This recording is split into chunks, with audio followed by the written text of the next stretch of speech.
Hello everyone, welcome to our blouse design. आज की video में हम कॉलर नेक ब्लाउज की कटिंग और स्टिचिंग देखने वाले हैं, जिसका मेजरमेंट कुछ इस तरह से रहेगा।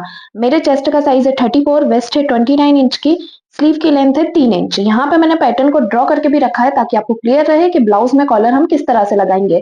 कॉलर वाले ब्लाउज भी कई तरह के होते हैं, तो आज जो हम नेक बना रहे हैं ना, उसमें हमारे पूरे राउंड पे कॉलर आएगी, फ्रंट पार्ट ओपन रहेगा और फ्रंट पे हम प्रिंसेस कट पैटर्न बनाने वाले हैं।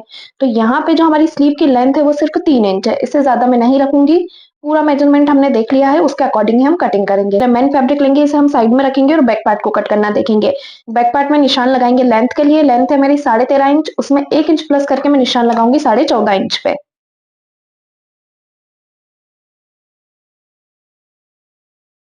लेंथ का निशान लगा दिया। अब हम निशान लगाएंगे फुल शोल्डर के लिए। जब भी हम बॉट नेक ब्लाउज या कॉलर नेक ब्लाउज बनाते हैं ना, तो जितना भी आपका फुल शोल्डर रहता है उसका हाफ करके आपको निशान लगाना होता है। तो अभी मेरे फुल शोल्डर है 13 इंच के। 13 को हम डिवाइड 2 करेंगे, कितना आया 6.5 इंच। तो यहाँ से शोल्डर का हम निशान लगाएंगे 6.5 इंच पे। अब बॉट नेक और कॉलर नेक ब्लाउज में आर्महोल निकालने का क्या फॉर्मूला रहता है कि जितने भी आपने शोल्डर रखे होंगे उसमें आपको हाफ इंच प्लस करके निशान लगाना है आर्महोल के लिए।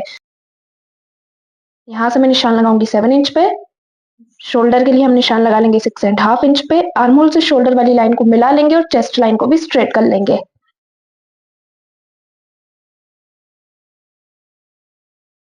अब हम निशान लगाएंगे चेस्ट के लिए। तो अभी चेस्ट का साइज देख लेंगे हम कितना है। चेस्ट का साइज है 34। जब हम बॉट नेक या कॉलर नेक बनाते हैं ना, तो उनके गले छोटे रहते हैं जो बॉडी पे जाके नहीं फैलते हैं। ना फैलने की वजह से यहाँ पे जो आपका कपड़ा रहता है ना, वो कम पड़ जाता है। तो जो आपका चेस्ट रहता है ना, उसमें आपको 2.5 इंच की लूजिंग ऐड करनी होती है। तो यहाँ पे मैं 2.5 इंच की लूजिंग ऐड करूंगी, 2.5 इंच।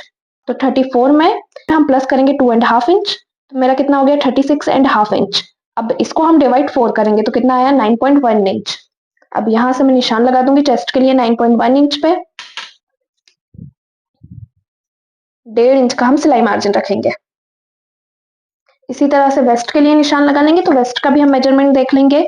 वेस्ट है मेरी 29 इंच की, इसे भी आपको डिवाइड 4 कर लेना है। तो 29 डिवाइड 4 कितना आया 7.25 इंच। यहाँ से मैं निशान लगाऊंगी 7.25 इंच पे। बैक पार्ट में जो आपका मार्जिन रहेगा ना वेस्ट का, वो आपको रखना है 2.5 इंच। चेस्ट लाइन से वेस्ट लाइन को मिला लेंगे। अब ये जो हमने 2.5 इंच का मार्जिन रखा है ना, उसमें 1 इंच हम एक्स्ट्रा इसलिए रहते हैं क्योंकि बैक पार्ट में हमारा डॉट पॉइंट आता है। तो यहाँ पे डॉट का निशान हम लगाएंगे 4 इंच पे। नीचे से भी आपको निशान लगाना है 4 इंच पे, और दोनों तरफ से सिलाई में आपको इसको हाफ हाफ इंच लेना है। आर्महोल गोलाई के लिए निशान लगा लेंगे। तो बैक पार्ट में आपको ये निशान लगाना है 1 इंच पे। यहाँ से आर्महोल को हम हाफ इंच डाउन कर देंगे और कर्व को रखते हुए इसकी गोलाई देंगे।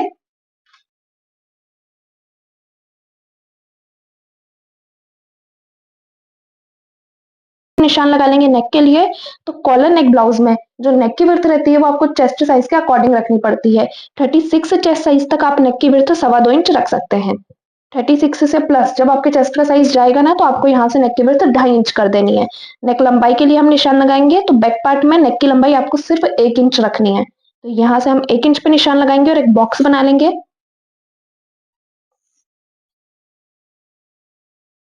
अब हाफ इंच जितना शोल्डर हमारा स्टिचिंग में जाएगा, तो इसको आपको माइनस कर देना है। और ये जो माइनस किया है ना, यहीं से आपको इसकी गोलाई देनी है। बैक पार्ट के नेक का शेप ऐसा ही रहेगा जब भी आप कॉलर नेक बनाओगे। 1 इंच से ज्यादा आपको गहराई नहीं लेनी है। अब जो आपका शोल्डर रहेगा उसको हाफ इंच आपको आर्महोल की तरफ माइनस कर देना है और इसे हम क्रॉस में मिला देंगे। बैक पार्ट की मार्किंग कंप्लीट हो चुकी है। बैक पार्ट को हम कट कर लेंगे।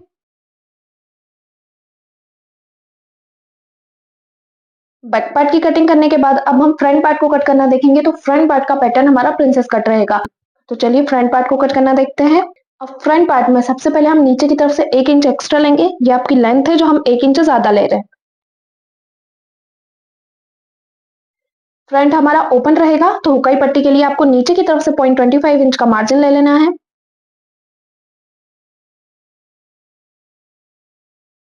अब आपको बैक पार्ट लेना है और बैक पार्ट से ही पूरी मार्किंग आपके फ्रंट पार्ट में कर लेनी है। बैक पार्ट को कैसे जमाना है, ये जो हमने 1 इंच का निशान लगाया है, हुकाई पट्टी का निशान लगाया है, इन दोनों मार्जिन को छोड़ते हुए आपको सारी मार्किंग कर लेनी है।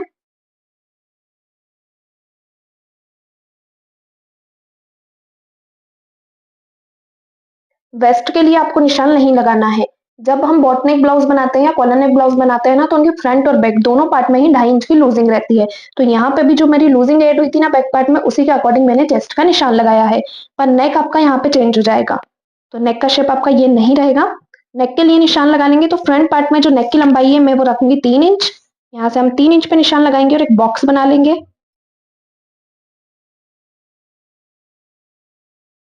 अब 1/2 इंच जितना शोल्डर हम माइनस कर देंगे जो स्टिचिंग में जाएगा। इसको छोड़ते हुए इस तरह गोलाई में आपको नेक का शेप देना है। अब वापस से हम नेक लंबाई के लिए निशान लगाएंगे, क्योंकि जो मेरा फ्रंट पार्ट है ना उसमें इस तरह से वी नेक का शेप आएगा नीचे की तरफ। कॉर्नर नेक लगाने के बाद थोड़ा सा हम उसको ओपन रखेंगे, तो उसकी लंबाई कितनी रखनी है उसके लिए मैं निशान लगाऊंगी।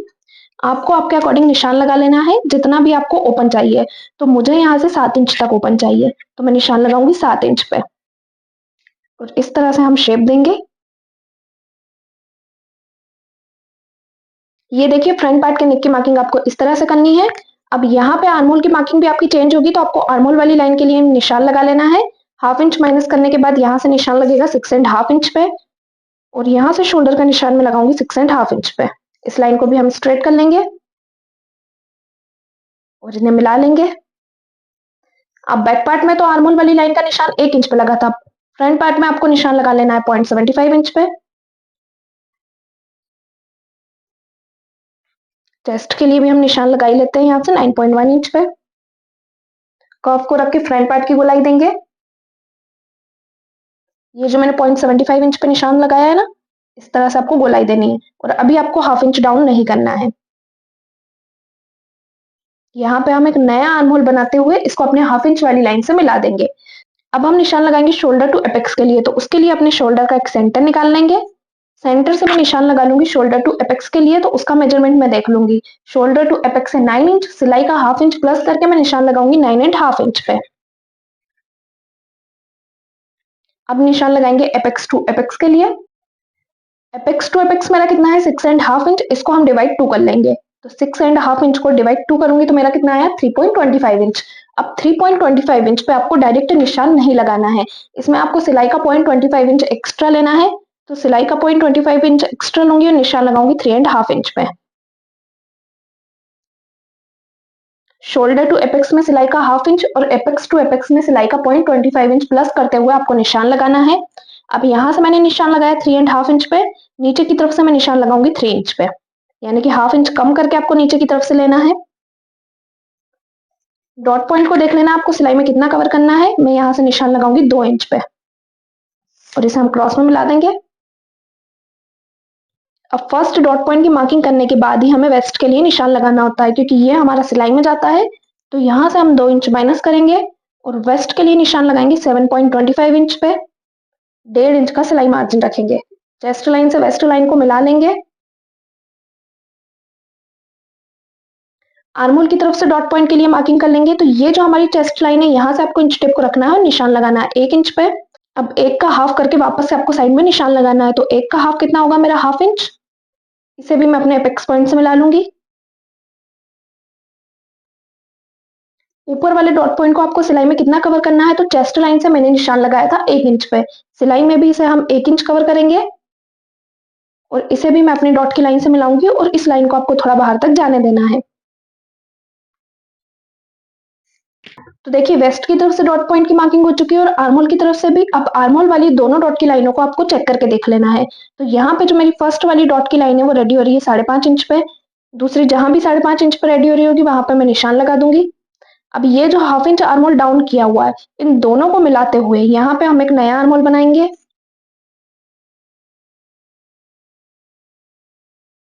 इस तरह से आपको एक नया आर्महोल बना लेना है। अब हम सेंटर से प्रिंसेस कट का शेप देंगे, तो उसके लिए आपको कर्व को रख लेना है सेंटर पे। जो आपका कर्व रहेगा ना वो आपकी डॉट की लाइन से एक लाइन जितना अंदर की तरफ आना चाहिए। इस तरह से आपको कर्व को सेट करते हुए रखना है। गोलाई में हम यहाँ पे मार्किंग कर लेंगे। सबसे पहले हम नीचे की तरफ से शेप देंगे। शेप देने के लिए नीचे वाली डॉट की लाइन के आपको टोटल 2 सेंटर निकाल लेने हैं। फर्स्ट सेंटर से 1/2 इंच ऊपर आएंगे, सेकेंड वाले सेंटर से 0.25 इंच और गोलाई में इसको मिला लेंगे।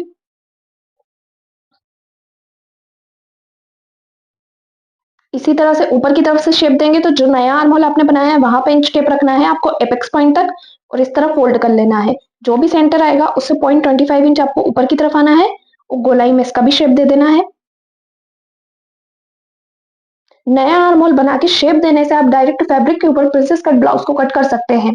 अब नीचे वाली डॉट की लाइनों को भी हम नाप के देखेंगे। तो फर्स्ट वाली डॉट की लाइन मेरी रेडी हो रही है 6.25 इंच पे। दूसरी भी नाप के देख लूंगी मैं, तो मेरी रेडी हो रही है यहाँ पे। मैं निशान लगा लूंगी।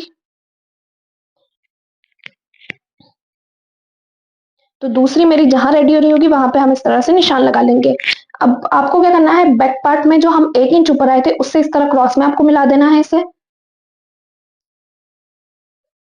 अब ये हमारा कटिंग में जाएगा। अगर आपका ये पार्ट थोड़ा सा और बड़ा जा रहा है ना तो आपको बैक पार्ट से नाप के देख लेना है, वरना जब आप ब्लाउज को स्टिच करोगे ना तो फ्रंट वाला पार्ट आपका बड़ा जाएगा। तो यहाँ पे मैं बैक पार्ट को लूंगी और इस तरह से रख के हम चेक कर लेंगे। तो देखिए यहाँ पे मेरे दोनों पार्ट बिल्कुल बराबर आ रहे हैं। यहाँ तक आपको इसको मिला लेना है, क्योंकि हम जब फिटिंग डालते हैं ना तो यहाँ तक हमारी फिटिंग वाली लाइन आती है। तो आपको सिर्फ कॉर्नर वाली फिटिंग वाली लाइन को चेक नहीं करना है, थोड़ा आगे तक भी आपको देख लेना है कि यहाँ तक भी आपकी लाइन बराबर आनी चाहिए। नहीं आ रही होगी तो आपको बराबर कर लेना है नीचे की तरफ से। अब 1 इंच हम यहाँ से भी ऊपर आए फ्रंट में, तो इसको भी क्रॉस में मिला लेंगे अपनी डॉट की लाइन से इस तरह से। तो ये जो हमने 1 इंच एक्स्ट्रा लिया था ना वो सारा आपका माइनस हो जाता है। अब 0.25 इंच सिलाई मार्जिन इस पार्ट का और 0.25 इंच सिलाई मार्जिन इस पार्ट का। ये जो आपका सिलाई में अटैच होगा ना कपड़ा, तो फ्रंट पार्ट आपका छोटा हो जाएगा। जब भी हम डायरेक्ट फैब्रिक के ऊपर प्रिंसेस कट बनाते हैं ना तो 1/2 इंच आपको बैक साइड से एक्स्ट्रा कपड़ा निकाल लेना है।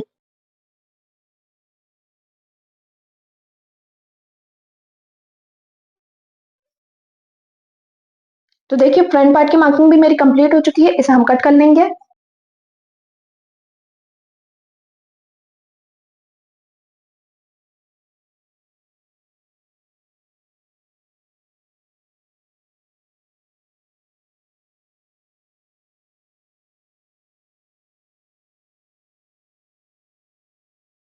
फ्रंट पार्ट की कटिंग कंप्लीट हो चुकी है। अब हम स्लीव को कट करना देखेंगे। स्लीव को कट करने के लिए मैंने यहाँ पे कपड़े को 4 फोल्ड करके बिछा लिया है। सबसे पहले हम निशान लगाएंगे स्लीव लेंथ के लिए। तो मेरे जो स्लीव की लेंथ है वो 3 इंच है, उसमें 1 इंच प्लस करके मैं निशान लगा लूंगी यहाँ से 4 इंच पे। लेंथ का निशान लगाने के बाद अब हम निशान लगाएंगे आर्म होल वाली लाइन के लिए। तो ये निशान मैं लगाऊंगी 2.5 इंच पे और इस लाइन को भी स्ट्रेट कर लेंगे। अब बैक पार्ट लेंगे और आर्म होल को चेक करके देख लेंगे कि आर्म होल की गोलाई कितनी आ रही है। तो बैक पार्ट में आपको सबसे पहले 1/2 इंच शोल्डर माइनस कर देना है जो आपका स्टिचिंग में जाएगा। इसको छोड़ते हुए यहाँ से मैं आर्म होल की गोलाई को चेक करके देख लूंगी। तो ये गोलाई मेरी रेडी हो रही है 8 इंच पे। अब डायरेक्ट आपको 8 इंच पे निशान नहीं लगाना है। जब आर्म होल का निशान 2.5 इंच पे लगता है तो यहाँ से हम कितना माइनस करेंगे, 1/2 इंच आपको आर्म होल की गोलाई में से माइनस कर देना है। 8 इंच में से मैं 1/2 इंच माइनस करूंगी और निशान लगाऊंगी 7.5 इंच पे। 1.5 इंच का सिलाई मार्जिन रख लेंगे। फ्रंट गोलाई के लिए निशान लगाएंगे तो फ्रंट गोलाई मेरी 12 है, डिवाइड 2 करके मैं निशान लगाऊंगी 6 इंच पे और यहाँ भी हम 1.5 इंच का सिलाई मार्जिन रखेंगे। दोनों पॉइंट को मिला देंगे। गोलाई देने के लिए आर्म वाली लाइन को लेंथ वाली लाइन से इस तरह क्रॉस में आपको मिला लेना है। इस लाइन के टोटल 2 सेंटर हम निकालेंगे। फर्स्ट वाले सेंटर से 0.25 इंच ऊपर की तरफ निशान लगाएंगे। सेकेंड वाले सेंटर से 0.25 इंच अंदर की तरफ निशान लगाएंगे और जो आपकी मार्जिन वाली लाइन रहेगी उससे आपको एक लाइन जितना अंदर की तरफ आना है इस तरह से। अब कर्व को रखते हुए हम गोलाई देंगे, तो गोलाई देने के लिए नीचे से आपको ये निशान लगाना है सिर्फ 1 इंच पे। अब तीनों पॉइंट को हम मिला लेंगे। इसको हम कट कर लेंगे।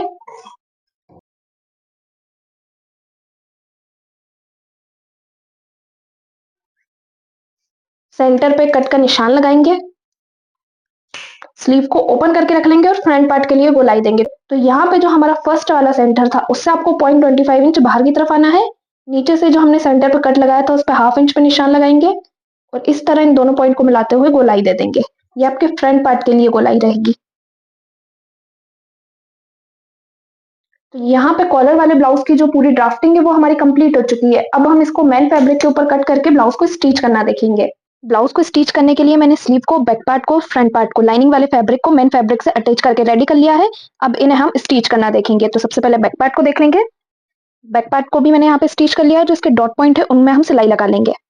देखिए डॉट पॉइंट को मैंने यहाँ पे स्टिच कर लिया है। अब हम क्या करेंगे कि यहाँ सेंटर की तरफ मुझे डिजाइन चाहिए, नेक की थोड़ी सी नीचे। तो कैनवास से हम डिजाइन रेडी करेंगे। डिजाइन को रेडी करने के लिए जो हमने कॉलर वाला नेक कट किया हुआ है ना, उससे हम नीचे की तरफ आएंगे 1.5 इंच। यहाँ से आपको नीचे आना है 1.5 इंच।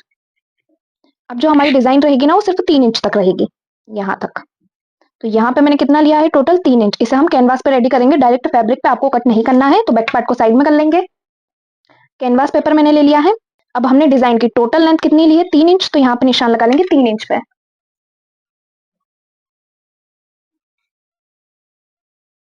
अब 3 इंच का सेंटर हमारा कितना आएगा, 1.5 इंच। यहाँ से निशान लगाएंगे 1.5 इंच पे। और सिर्फ आपको ऊपर की तरफ आना है 1/2 इंच सेंटर में। और इस तरह क्रॉस में मिला लेंगे। अगर आपको बैक पार्ट में कोई भी डिजाइन नहीं चाहिए तो आप बैक पार्ट प्लेन भी रख सकते हैं। अब कैनवास को आपको बिल्कुल फिक्स कट नहीं करना है, थोड़ा दूर से आपको इसको कट कर लेना है। अब डिजाइन को आपको क्या करना है, दोनों तरफ कॉपी करना है। तो उसके लिए कैनवास को हम फोल्ड करेंगे ना, तो मार्किंग आपको देखिए यहाँ पे इजीली दिख जाएगी। इसको यहाँ पे आपको वापस से बना लेना है। दोनों पार्ट पे ना नेक बिल्कुल सेम आना चाहिए, कहीं से भी ऊपर नीचे नहीं होना चाहिए।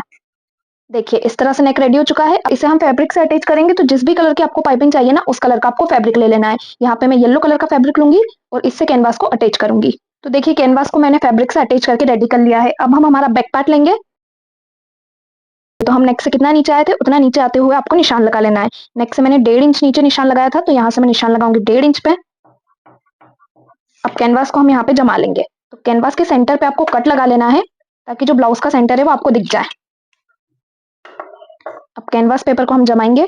तो यहाँ पे ध्यान रखिएगा कि जो 1.5 इंच का आपने निशान लगाया है ना, उस पर आपका ये मार्किंग आनी चाहिए। ये देखिए इस तरह से, और बिल्कुल सेंटर में आपका कैनवास आना चाहिए।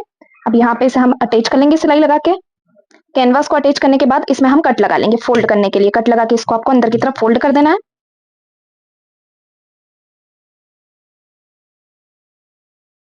अंदर की तरफ फोल्ड करते टाइम आपको ध्यान रखना है कि अगर आपको पाइपिंग चाहिए तो थोड़ा सा कैनवास आपको बाहर की तरफ निकलने देना है, इस तरह से। अब इसको बाहर की तरफ निकालते हुए मैं कैनवास के ऊपर सिलाई लगा दूंगी। पाइपिंग की तरह मुझे कैनवास चाहिए ना, तो हल्का सा कैनवास में बाहर की तरफ छोड़ते हुए सिलाई को लगाऊंगी।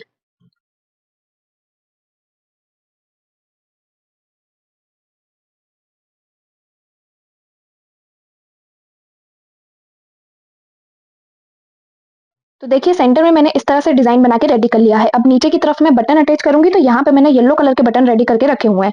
यहाँ पे हम बटन अटैच कर लेंगे, जिससे कि जो हमारे बैक पार्ट का लुक है वो बहुत अच्छा आएगा। बैक पार्ट को मैंने बटन लगा के रेडी कर लिया है। अब हम अपने फ्रंट पार्ट को स्टिच करना देखेंगे। फ्रंट पार्ट में भी सबसे पहले हम नेक को रेडी करेंगे। तो यहाँ पे आपको याद है ना, हमने नेक का शेप दिया था फ्रंट में। तो सबसे पहले आपको इसको कैनवास से अटैच करना है। तो यहाँ पे मैं कैनवास ले लूंगी। नेक में मैं जो जो कैनवास लगा रही हूँ ना नीचे की तरफ, उसमें मैंने पेपर कैनवास यूज किया है। लेकिन जब हम कॉलर में कैनवास अटैच करेंगे ना, तो कॉलर हम हार्ड वाले कैनवास की बनाएंगे, पेपर कैनवास उसमें यूज नहीं करेंगे। तो यहाँ पे जो फ्रंट में हमने नेक का शेप दिया था, उसको आपको सबसे पहले कैनवास के ऊपर ड्रॉ कर लेना है। जहां भी नेक एंड हो रहा होगा ना, वहां पे इस तरह से आपको निशान लगा लेना है। तो ये हो गया हमारा फ्रंट का नेक। इसको हम कट कर लेंगे। अब जो आपका कैनवास रहेगा ना, उसको आपको 1 इंच की दूरी से कट करना है। नीचे की तरफ जो आपने मार्किंग की है ना, वहां से तो बिल्कुल फिक्स जाएगा ये, देखिए इस तरह से। अब पीछे की तरफ हम इसमें थोड़ी दूरी से इसको कट करेंगे। कैनवास को कट करने के बाद इसको आपको फैब्रिक से कवर कर लेना है। उसके बाद गले पे आपको इसको अटैच करना है। तो देखिए यहाँ पे कैनवास को मैंने फैब्रिक से अटैच करके रेडी कर लिया है। अब फ्रंट पार्ट लेंगे और इस पे हम जमा लेंगे। जमाने के बाद इसको आपको अटैच कर देना है। कहीं से भी कैनवास को फोल्ड करने की जरूरत नहीं है, डायरेक्ट कैनवास को रखते हुए आपको अटैच करना है। अटैच करने के बाद इसमें कट लगा के इसको अंदर की तरफ फोल्ड कर देंगे। इस तरह से बिल्कुल फिनिशिंग के साथ आपका कैनवास अंदर की तरफ फोल्ड हो जाना चाहिए। फ्रंट में मुझे कोई पाइपिंग नहीं चाहिए, इसलिए कैनवास को मैंने पूरा अंदर की तरफ फोल्ड कर दिया है। सिलाई लगाने के बाद डबल से आपको इसके ऊपर सिलाई लगा लेनी है, ताकि कैनवास पूरा पैक हो जाए।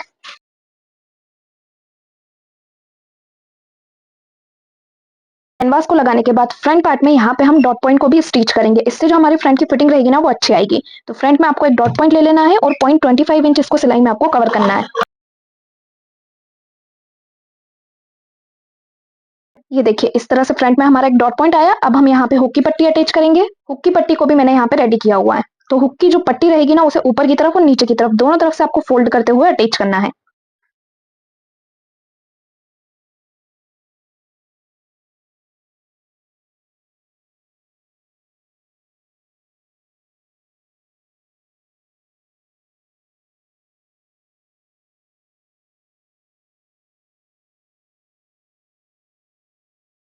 हुक पट्टी लगाने के बाद अब हम फ्रंट का दूसरा वाला पार्ट ले लेंगे और उसको भी सिलाई से अटैच करेंगे।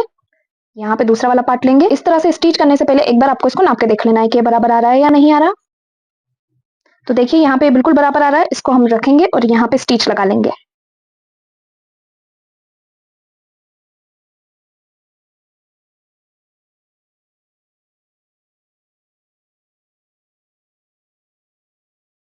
डबल स्टिच लगा लेना है आपको इसके ऊपर।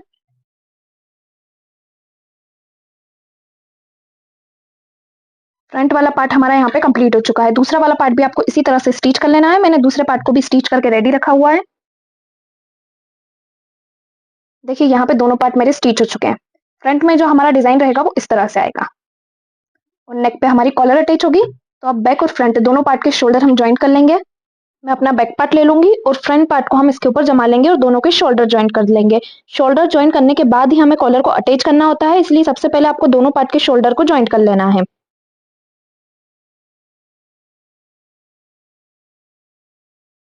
शोल्डर अटैच करने के बाद अब हम क्या करेंगे, इसको अच्छे से बिछा लेंगे। नेक को बिल्कुल बराबर आपको रखना है और नाप के देख लेना है कि जो आपकी नेक की गोलाई है वो कितने इंच पे रेडी हो रही है, क्योंकि उसी गोलाई के अकॉर्डिंग हमें हमारी कॉलर को रेडी करना होगा। तो यहाँ पे मेरे नेक की जो टोटल गोलाई आ रही है वो आ रही है 15 इंच। तो 15 इंच के अकॉर्डिंग मैं अपने कैनवास को लूंगी और कॉलर को रेडी करूंगी। तो यहाँ पे कैनवास को ले लेंगे, इसे डबल फोल्ड करेंगे। डबल फोल्ड करने के बाद सबसे पहले आपको एक स्ट्रेट लाइन खींच लेनी है। जब भी हम कॉलर रेडी करते हैं ना, तो जो हमारा कैनवास रहता है उसे हमें डबल फोल्ड करके रखना होता है। अब यहाँ पे कैनवास डबल फोल्ड है, तो जितनी भी आपकी गोलाई आई होगी उसका हाफ करके आपको निशान लगाना है। तो 15 का हाफ करके मैंने निशान लगाया 7.5 इंच पे। और यहाँ से मैं कॉलर की जो चौड़ाई है वो रख रही हूँ 1.25 इंच। अब ये जो 1.25 इंच का निशान लगाया है इसे भी स्ट्रेट कर लेंगे और गोलाई के लिए निशान लगाया है 7.5 इंच पे। 7.5 इंच से हम 1 इंच एक्स्ट्रा लेंगे, क्योंकि जो हमें कॉलर चाहिए वो आगे तक गोलाई में चाहिए। तो यहाँ पे हम गोलाई का शेप बना देंगे इस तरह से। ये हमारे कॉलर का फ्रंट का शेप रहेगा जो गोलाई में आएगा। तो इस तरह से आपको भी ड्रॉ कर लेना है। अब यहाँ पे कैनवास को हम कट कर लेंगे।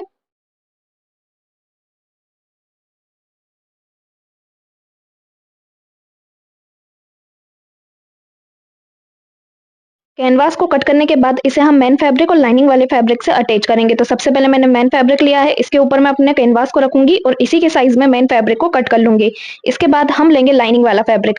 अब मेन फैब्रिक और लाइनिंग वाले फैब्रिक को आपको किस तरह से जमाना है, सबसे पहले लाइनिंग वाला फैब्रिक, उसके बाद आपके सेंटर में मेन फैब्रिक होना चाहिए और वापस से लाइनिंग वाला फैब्रिक, और उसके ऊपर हम रखेंगे हमारा कैनवास। मेन फैब्रिक मेरा थोड़ा सा पतला है, अगर मैं कैनवास को डायरेक्ट अटैच करूंगी तो उस पर वो अलग ही दिखेगा, इसलिए यहाँ पे मैंने डबल लाइनिंग वाले फैब्रिक को लिया है। अब हम इसे स्टिच करेंगे। तो जो हमारी कॉलर रहेगी ना, उसके ऊपर वाले साइड को सिर्फ आपको स्टिच करना है। नीचे की तरफ इसमें आपको सिलाई को नहीं लगाना है, क्योंकि नीचे की तरफ से हमारा कॉलर अटैच होगा। अब ऊपर की तरफ से हमने सिलाई लगा के इसको पैक कर लिया है। इसमें हम जितना भी एक्स्ट्रा फैब्रिक निकल रहा होगा उसको कट कर लेंगे और बारीक बारीक कट लगाते हुए इसको हम पलट लेंगे, ताकि जो हमारी कॉलर है वो बिल्कुल फिनिशिंग के साथ रेडी हो। तो अब यहाँ पे देखिए, मैं इस तरह से कॉलर को फोल्ड करूंगी तो जो मेरा कैनवास रहेगा वो अंदर की तरफ चला जाएगा। मेन फैब्रिक और लाइनिंग वाले फैब्रिक के बीच में मेरा कैनवास आ जाएगा। अब इसको पलटने के बाद आपको क्या करना है, धार स्टिच लगा के कॉलर को ऊपर की तरफ से अच्छे से पैक कर लेना है, ताकि सिलाई बिल्कुल भी ना खुले।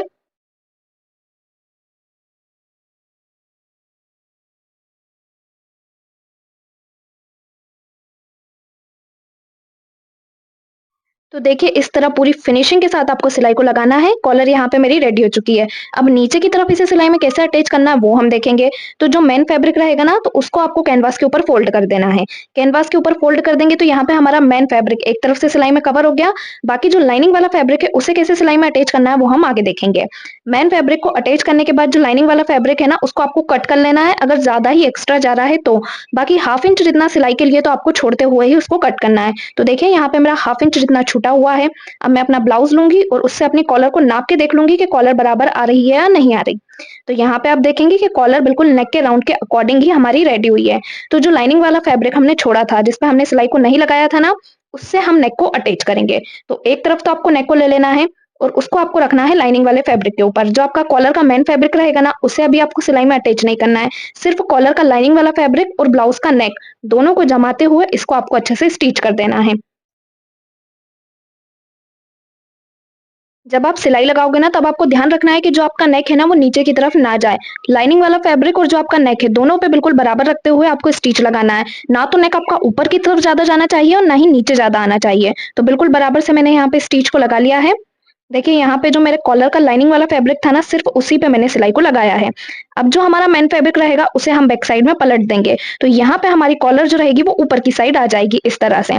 तो कॉलर पे जहाँ हमने पहले सिलाई लगाई थी ना, उसी सिलाई पे आपको स्टिच को लगाते हुए लाना है, ताकि जो कॉलर है ना वो आपकी पूरी फिनिशिंग के साथ रेडी हो। और जितना भी फैब्रिक निकल रहा होगा उसे आपको कॉलर के अंदर कर देना है, और जो आपका कॉलर का मेन फैब्रिक रहेगा ना उसके ऊपर आपको सिलाई को लगाते हुए जाना है। इससे जो आपकी कॉलर रहेगी ना पूरे नेक के राउंड पे बिल्कुल फिनिशिंग के साथ बन के रेडी होगी। तो यहाँ पे हम कॉलर को बिल्कुल बराबर से रखते हुए इस पे धारी स्टिच लगा लेंगे।